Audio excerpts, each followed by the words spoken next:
Hey PHE800ers, I'm going to take you through one of my favorite hip opening exercises. I like to do this hip opening exercise twice a week, usually before easy runs.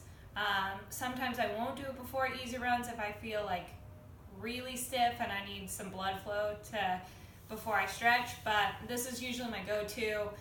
We'll work it in on Tuesdays and Saturdays before my easy recovery runs.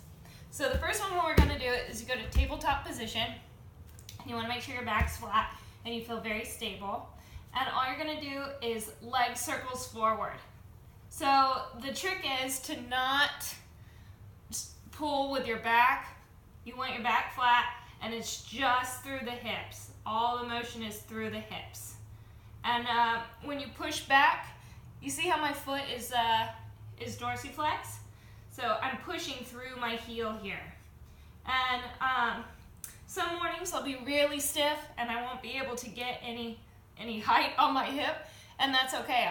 If this is all I got, then that's all I give you. So it's doing is just getting some blood flow through those hips.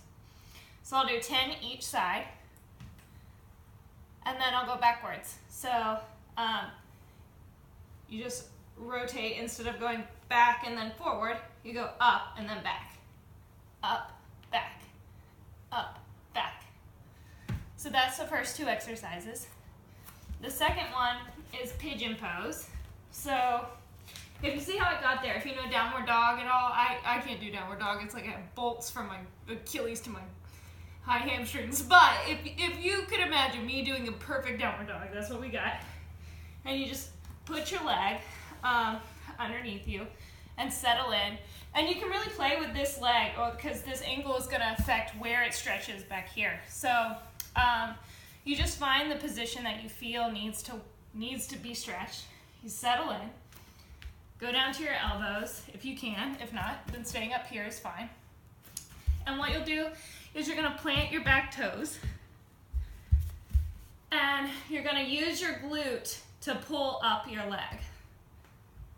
So it's all glute. I'm not really pushing with my toes. My toes are just there for balance. All my glute. My glute is pulling up.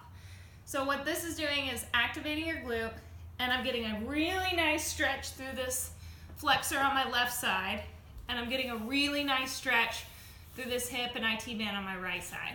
So I'll just do 10 in a row. And then slowly come up, because sometimes it feels a little bit vulnerable to go from such an intense stretch to relax.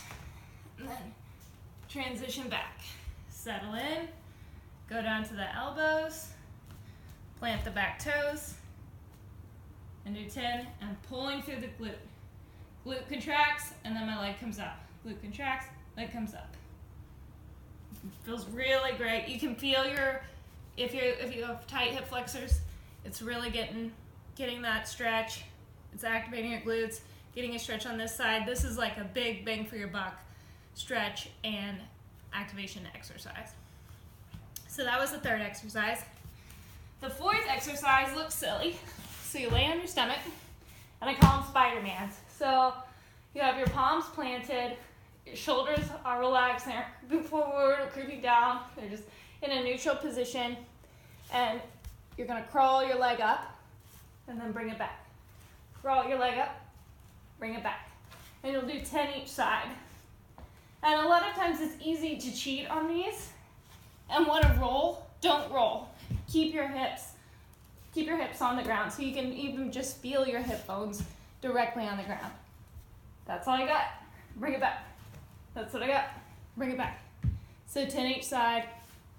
And the fifth exercise is my personal favorite. This is not one for people who have bad knees. So as soon as you feel pain in your knees, cut it. But they're called windshield wipers, and you're just going to bring one leg down, bring it back up. One leg down, bring it back up. So to give you a front view, just kind of like windshield wipers. Then you can just get in a rhythm and really let those hips open up.